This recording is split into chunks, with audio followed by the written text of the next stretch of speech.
What's up, guys? It's Billy here from Strikes and Subs, and today we'll be giving our preview and predictions of UFC 249. UFC 249 was originally meant to be scheduled on April the 18th at the Barclays Center in Brooklyn, New York. However, due to the COVID-19 pandemic, it is now being moved to May 9th, also known this weekend.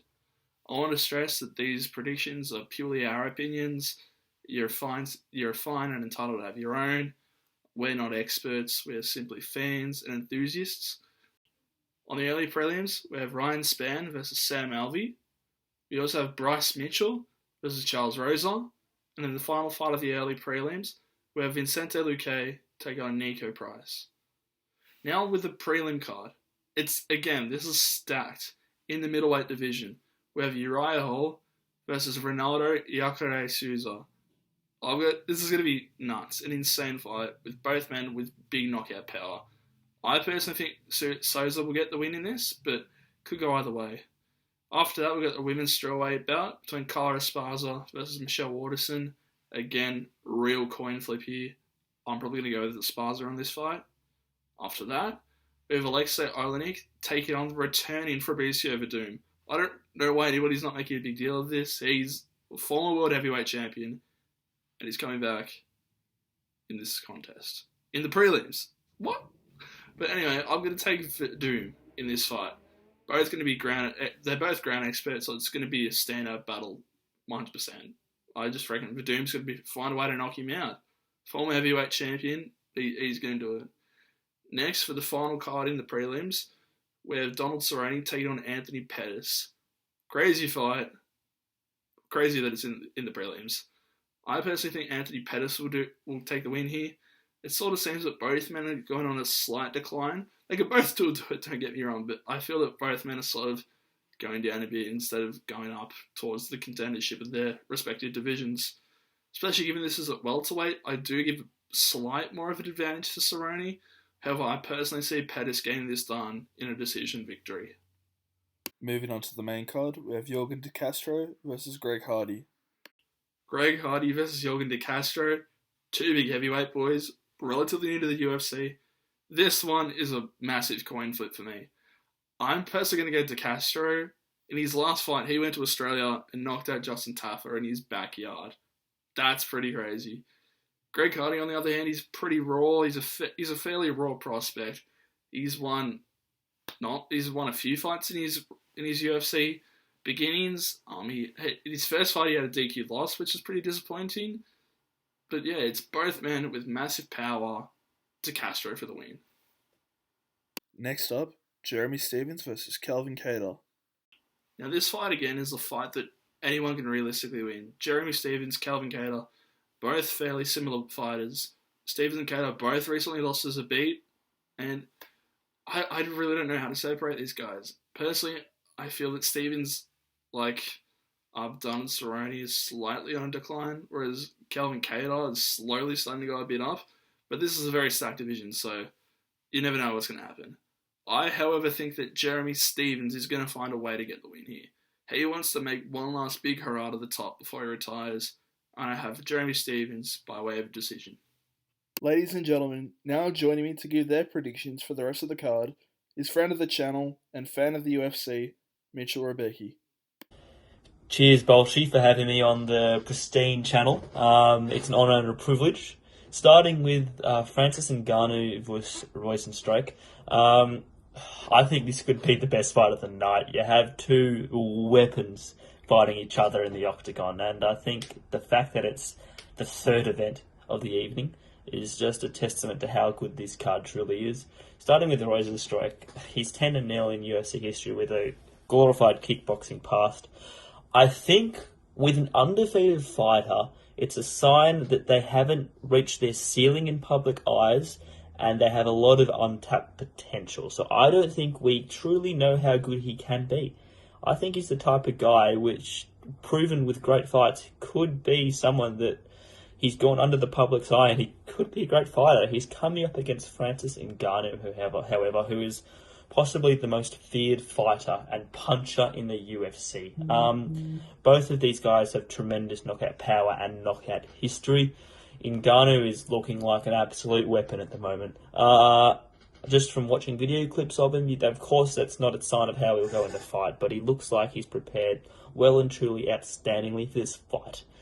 In terms of the result, there is not a chance in hell that this fight will go to the distance, and it's not going to be a submission. But if this fight is a submission, that's ridiculous. I think, I'm not convinced on this, that Ngannou will win by knockout round 1 or 2. Don't shoot me if I'm wrong.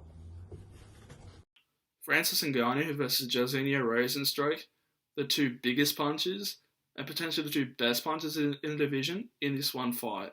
This is going to be insane.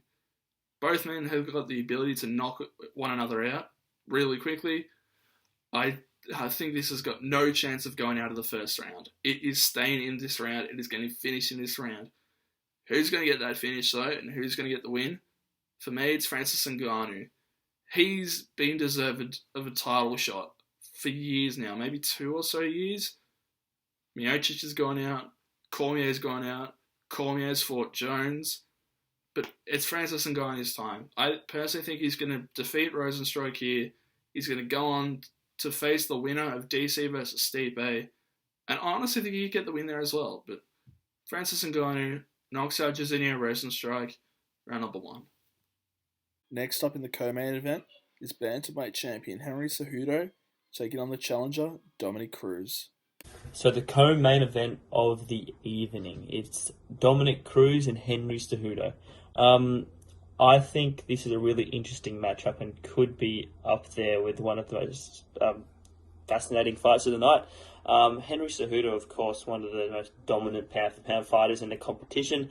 He's dominated the bantamweight division, shown by his last fight against Moraes, in which he was in a bit of trouble, but he showed he was able to overcome that and prove why he is one of the best fighters.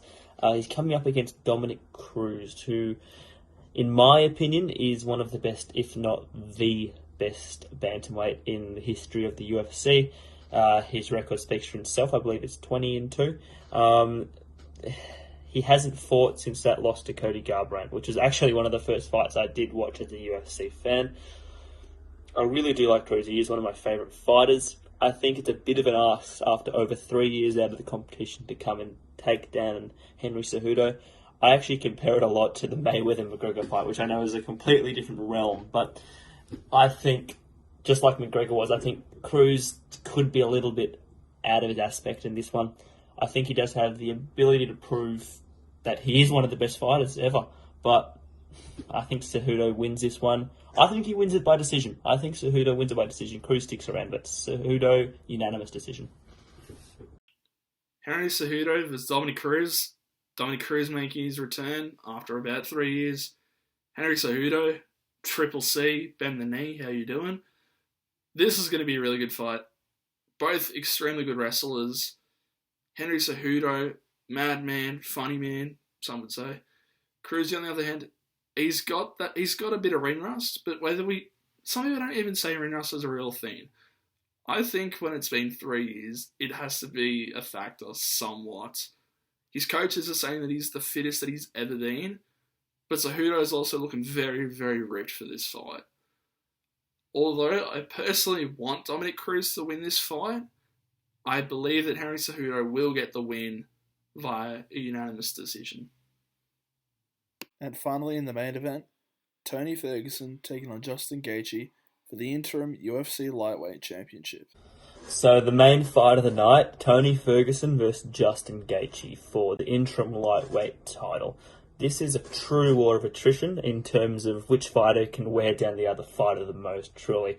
Starting with Justin Gaethje, he's a knockout artist, 21-2 in MMA history, 4-2 in the UFC, with wins over Vic, Barboza, Cerrone and Michael Johnson, all very early knockouts. His 2 losses have been in rounds 3 and 4, however.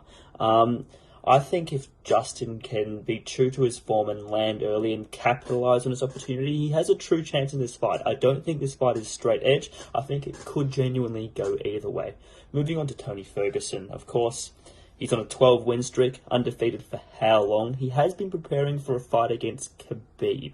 Now he's going to come up against a fighter on short notice, which is a polar opposite in Justin Gaethje.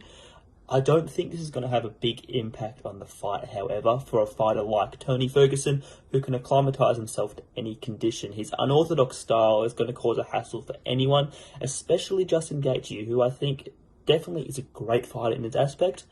I think in terms of this fight, if Justin doesn't land early and capitalise, I think it's Ferguson's to lose. I think if it goes past round 2, 3, I think Ferguson's just going to be able to wear Gaethje down and get him out. I think Ferguson needs to win. I think it's high risk, low reward, but I think he'll get the job done around round 4. TKO is my prediction. The main event of all main events, Ferguson, Gaethje. Who's going to win this? I'm going to kick it off right away. I'm going to say Tony Ferguson's going to win this fight. Justin Gaethje, the highlight reel, madman, whatever you want to call him. He's won 7 bonuses in his last 6 fights. Extraordinary stuff. He's got knockout power for days, and he does have the capability to knock out anyone in this division. I just don't think he's got the capability to knock out Tony Ferguson. Tony Ferguson is a madman. His training videos are legendary. His elbows are extraordinary. He's going to find a way, whether he has to take Gaethje down or just slice and dice him up real good. Ferguson's going to win this fight, win the interim lightweight championship, and then go on to face Khabib in arguably one of the most hyped fights of all time. But yeah, Ferguson for me. Thanks guys for watching. Don't forget to like and subscribe and to leave your predictions in the comments below. Also feel free to leave constructive feedback. It is always appreciated as we are a growing channel.